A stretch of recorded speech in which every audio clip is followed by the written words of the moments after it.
sa Marcos Highway, pwede din dito sa Juan, Binangonan. Oo. Ano tayo, Binangonan tayo. Teresa. Doon kami dumaan. Pumunta kami ng ano, yung mail. Oo, doon sa Mabitak yun. Mabitak, oo. Doon kami. Diretso kami sa ano, Ikot kami papunta Lukban. Oo, Mabitak yun. Ay, yung, pwede rin kayo dito sa may Aragman. Ang ganda doon, ang ganda ng ano.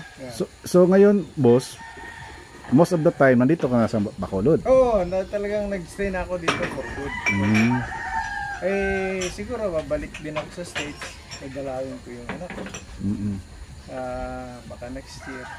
Tapos yun, mag-upgrade tayo ng konting material. Tama. Dito ba Pasyalan yung, ko si Ding. yung breeding mo, sir? Oo, nandito ang breeding ko. Pero kumusta yung pangingitlog niya? Kasi ginaw eh. Dito medyo malamig. Oo, minsan Pero- tamad ang inahin mga itlog talaga. Bro, na-control niyo yan na maging ano, mangingitlog-itlog sila or Oo, nangingitlog. as in natural way lang yung ano nila? Oo, kaya. Ayun. Kasi di malamig eh. Malamig, Bihira talaga yung ano. Mga tatangkad yung mga sweater mo. Ay, kapakikuan mo itong upuan ng stool. So, yung itlog na ano eh.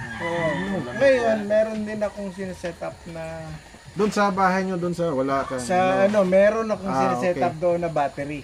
Battery, oh. Mas Sa mabuti battery, yan. So yung mga pang material ko na medyo may edad na, pagkatapos lugon, doon ko i-breed.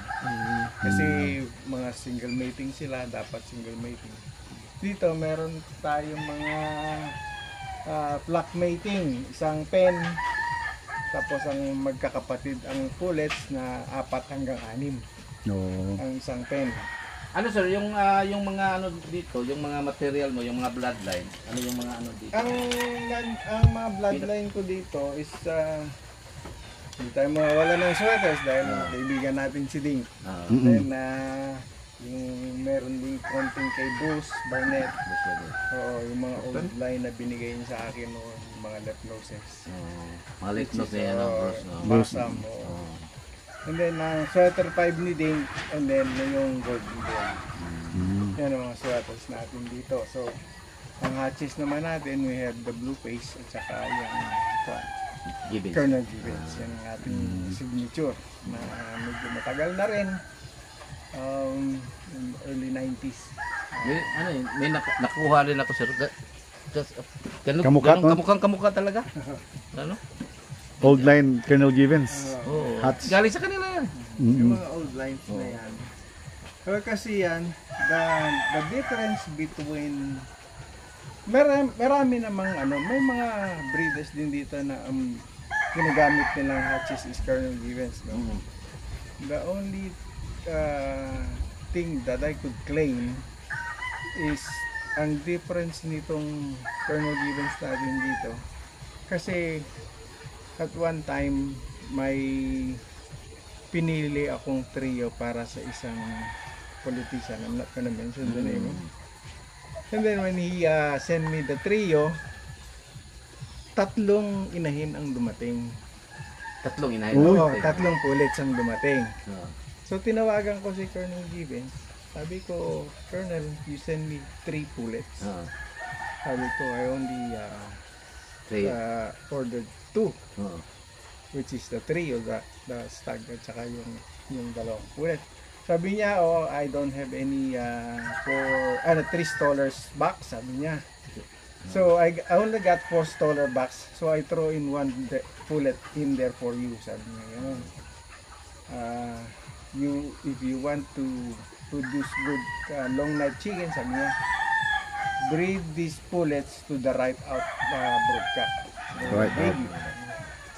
So pag pinadala ko yun dito sa Pilipinas, dito breed dun sa right out, lumabas yung blue-legged. Oh, may lumalabas din na yung spangle. So walang lumabas na na ibang kulay ng paa except the blue and the green. So once in a great while they throw straight combs. So hindi ko na tinanong si Kernel kung ano pa yung sabi niya she got a dash of something, but she may look like a pure hatch. So, since then, wala naman ako nakuha or tinapon ng pullets na ibang kulay. Except the green legs and the blue-legged. Yun ang kuwan. And then, lumabas na yung light color na kuwan, na hatch. Yung light side niya. So, yun yung mga nagtapon ng ang palo packet. Basically, these pure hatches are medyo aggressive sila. But our Colonel Gibbons hatch is ang palo paakyat. Yung sinasabi nilang salto. Yung salto. Oh, yung salto, yung pag pinasok mo. Gaganon. Palo, yan. It came from that pullet na niregalo sa akin ni Colonel Gibbons. Doon na lumabas yung mga blue light. Yung gano'n light gano'n na sila. Tapos pagpaluin mo gano'n. Ano na, kung nakita nyo yung tinatawag kong my boy, yung my boy line ko na, Ano yun? yung packet talagang palo na salto na hatch. Pag pinasok mo, packet na ang palo. Salto Gawa mo na yun, sir? Oo, dito. My boy. My boy. Blend na yun ng balik-balik lang sa Pero pa rin, dark-legged pa rin. become green and blue-legged. Yan ang pan. And then, ngayon, binabalikan ko yung straw neck. Kasi, tsaka heavier plumage sila. Kasi that's the original hen. The original hen that Colonel Given gave me is a straw neck. Yung may guhit na itim sa ano. Yung tawagin nila, yung iba, ang tawag nila dyan is pencil hacker. Kasi parang daw sinulatan ng itim yung kwan. Yung hakel niya. Yung hacker niya, yes, is a straw neck. Ang tawag nila sa state dyan is straw neck. Stone neck. Yeah, yan yung binabalikan ko ngayon dahil that's the original hen na binigay sa akin ni Colonel Gibbons is a straw neck and light hackle talaga na medyo madilaw ang tuloy. So, yan ang istorya na atin. Sa Colonel Gibbons. Colonel Paano mo nagawa yung punggal? Ano yung punggal? The punggal, Narinig ko rin yun. yung punggal Dink yun, is a imported sweater 5,000. 5K. 5K na ding. Mm. So, nung dumating yan, I brought 13 trios. 13 trios. 10 trios from Dink, 2 trios from Johnny Jumper, and 1 trio from Colonel Gibbons. Yung Johnny Jumper, ay yung Kelso niya. Yung Kelso, yes, the Kelso. They come yellow-legged and white-legged. So, yung punggal, to make the story short, yung punggal na yan is a sweater 5,000 line. 5K. 5K. Nung dumating yan dito, wala nang tahid. Wala. Kasi noon, bago ko pinadala, nabali yung tahid niya, dalawang tahid niya nabali. Gloves may gloves Lakas siya. talaga. May gloves. So, yan, nung alisin ko ang gloves, nakita ko Wala bali na. yung dalawang tahid niya. So, pero pinadala ko pa rin dahil magaling naman. Nung dumating dito, I trade some stags with the trios and sold the others. Pero iniwan ko yung bali ang tahid na yan and a full brother nung tinatawag ni Dink na Golden Boy, which is 7 brothers yan. If I still remember. Sa'yo. Dalawa dyan sa magkapatid, sa 7 nakuha ko yung dalawa. I send one to Bebotoy and I keep one. Diyan ang itinira ko sa dun sa 10 trio na nakuha ko. So, of course, Yan yun. the Colonel Gibbons. Pinarami mo. And then the Jumper Kelso, na yellow leg. But hindi ko masyadong pinapagit ang Jumper Kelso. Ang Jumper. Doon ka sa Ang pinapagit ko is the punggal side. Yung punggal na sweater 5. Diga, Somebody offered me a good price for that rooster. No, 120,000 for the rooster. Isang rooster lang yun. Oh, yeah, yung broodcock. Yun, Ano nga, yun, sir? yung punggal. Pinoy yun. Oh, Filipino. Pinoy yun.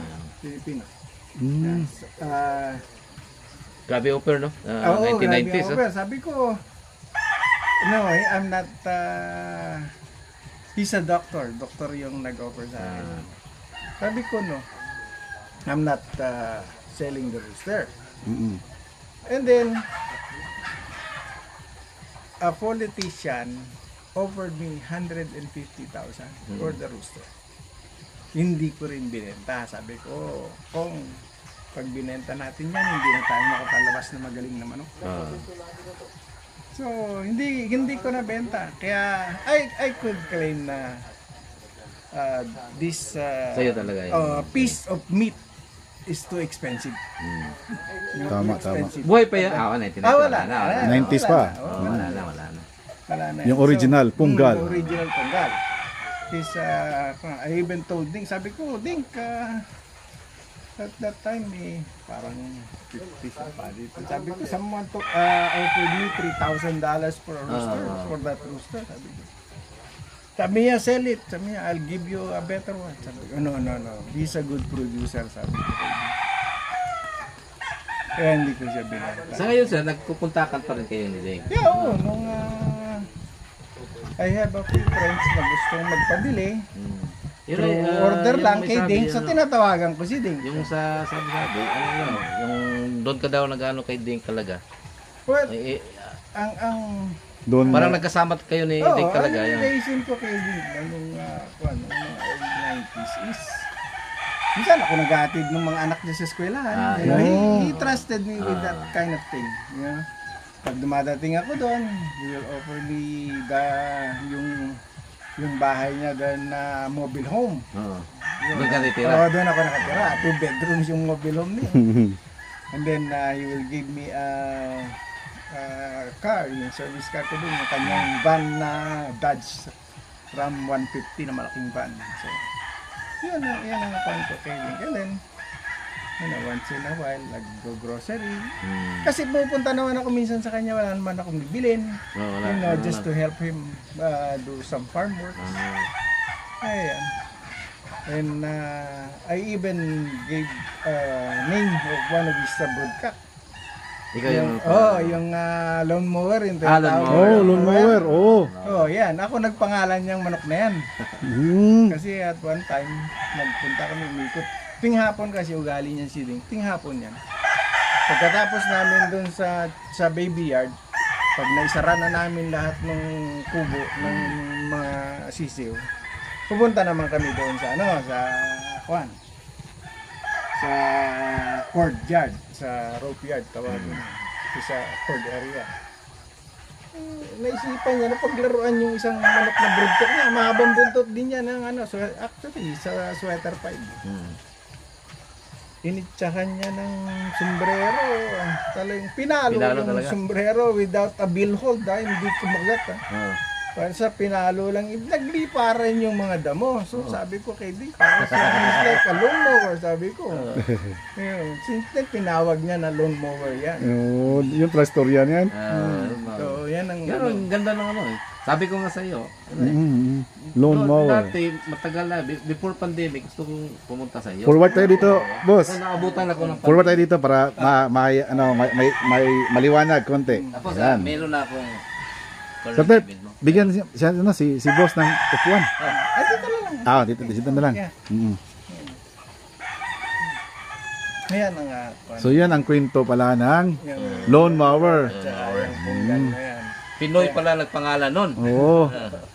Tsaka mayroon pang Dito yung moonwalker. Dito sa harap natin ng pangalan ng lawnmower. Oo. Ha? Tsaka mayroon pa narinig ako narinig yung Punggal, siya din. moonwalker. Yes, the moonwalker, bago na lang yan. Ang mga bloodline at ang mga family nito. At saka yung punggal, siya talaga ng pangalan nun. Yung punggal dito talaga. original yan sa atin. But the original cat 5K din yun. 5K din. from dito. From Ding talaga. From Ding talaga. Galing naman. Tatanong, yung nagsiselling ka dito. Nagsisell ka ng ano? Nagbebenta ka. mag-share tayo ng kung anong meron tayo dyan na pwede nating i-offer. Basta maayos yung padala natin sa mga orders. Kasi mostly ang ano sa akin, hindi na silang pumipili. Lagi ang ano nila, sir, kayo na bahalang pumili. Kaya it's really a big challenge sa akin yan pag ganyan na. Mas gusto ko pa yung pupunta sila rito, sila pumili. Tama. Di ba? Parang yung gusto talaga nila. Kasi yun talaga, pag napili nila, gusto nila. Yung meron kasing gusto nila, hindi mo gusto. Oo, Yung gusto mo talaga, hindi rin nila gusto. Oo. May mga ganun. Siyempre, iba-iba tayo ng Iba-iba nga. Tama. category. Pero nakita ko dito, mga kakugyo, yung mga sweater nila, ang tatapkan. Matatangkad lang. Parang gaganda. Mm. Sweater talaga. Saka ngayon, boss, ongoing ang breeding natin ngayon. Oo, yeah. Oo, actually, nag-start na ako na nakaset na yung ating pang early bird dyan. Pang early bird. Oo, kasi last year, medyo na-late tayo ng tapos nagka-konting problema yung ating incubator. Kaya konti lang napalabas na. Ano sir? Nagsasali ka ng organization dito? Yung Oo. band ka? Local band dito? ng local band dito, yung NGBA. Yung GBA, yan. And then, of course, yung every fan, yung WPC. WPC. So, yan ang kinakalihan natin dito. Ngayon, boss, mass production ka ngayon? Hindi naman, yung lang. Target mo every season? Every season, at least mga 400 to 500 lang na stand. Mahirap Marami na yan. Masyadong marami. Tama. So, kasi Tapos, yung manageable lang. Kasi tapos dito, para ang hirap dito, ang palaki ng ano dito. Oo, kaya marami kang kalaban dito. Ang dami. Mm. Parang ano talaga, nature talaga dito. Hindi, tingnan mo yung ano. Parang nasa Tama. Nature talaga. nasa wilderness. Parang nasa wilderness dito. Boss, matanong ko, boss. Oh. Ito, kasi napapansin namin, Murcia, Bacolod, marami talagang mga cockers, nagmamanok, maraming breeders. Oh. Ano ba ang sikreto mo or ano ba ang masasabi natin na technique mo?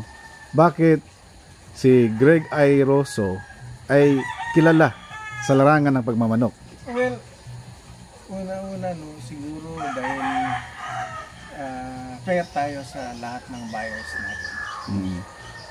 Kasi pag lalo na pag-order, katulad yung sinabi ko, lalo na pag-order, it's a big challenge sa akin. Yung nakakahiya yung magpadala tayo ng hindi nila magustuhan. Kailangan, pag pinadala natin, yung pasado sa standard natin. Correct. Pasado sa standard natin. Kasi masyadong bababa ang tingin sa'yo ng buyer pagka, ito lang bang standard mo? So, kaya even my personal stock, pag talagang gusto ko walang reklamo ang buyer, pinapadala ko. Kasi para wala silang masabi. And then, I have a few friends na malaking breeder. I won't mention the name. So, nabibigyan ko din sila ng mga materials na may napahiram tayo dyan na yung 13 trio, napahiram natin sa isang kababata. Kababala mo yun. Kababata, actually. Ako yung naging tools para sumikat sila. Parang alam ko yun. Hindi ko na Parang kilala mo? Kilala ko yun. Yung sinabi mo kanina. Atin na lang yun. Ako yung naging tools, kumbaga. Kaya Marami ka rin natulungan ng mga beginners. Di ba sa ano pa yun? Sa Tanawan pa sila dati? Alam ko yun. Saka boss, Ko, ang bait ng tatay niya. sa bintahan mo naman dito sa manok, ang presyo, pwede ba natin matanong? Oo, ang presyo, ang battle stock is 8,000. Walang 8,000. ilan yung minimum? Well, pwede namang at least dalawa. Para At least dalawa. isang persa kahon. Pero hindi malaking volume yung minimum natin para maka-acquire sila ng ano. Tama. Pangmasa pa rin yun. Pangmasa pa rin. Yung mga breeding materials natin, Ang breeding Boss Greg. materials natin is, ang broodstag is 35,000. 35,000. Oo. Ang pullets is 20,000. Ang Okay. trio is 75,000. Regardless ng ano sir, yung Oh, bloodline. regardless. Yeah, ang bloodline. bloodline. Yeah, Same talaga. Same blood. Same bloodline. Unless, meron ako ditong isang klaseng gray na actually, ito sinishare ko lang sa mga talagang ano. At saka, the thing about this gray is mahirap buhayin. Yung, Yung gray nito. yung Sperrier gray. Sperial? Oh, Sperrier gray. I don't know. Sperrier? Sperrier? Spurrier. Experience. Sperial? Anong spelling nun, boss? Spurrie. Ang spare pala, yung parang... Spur. spur, oo. Parang tahid. Tahid, oo. Spur, yeah. Yun yung ano mo talaga. yung gray na yan. Ingatan mo. Oo, yung gray na yan. Kasi na-acquire ko yan for after 23 years. Tagal naman. Friendship, true friendship ko lang yan na. True friendship ko yan na-acquire. Because the guy, Hindi natin masyadong it's not a well-known family of gray. Kasi Hindi siya si nabibili. Tom Sperrier hindi naman nagbebenta niya. And the guy who got the both side is hindi rin nagbebenta. Kaya yan, na-acquire ko yan sa true friendship. After 23 After 23 years. Yes. Oo. So naparami mo na yan ngayon, boss? Ang hirap paramihin, mahirap paramihin. You know, I have some friends na they really wanted the grace. Superior grace. But yun nga, mahirap paramihin. I mean, they've been around.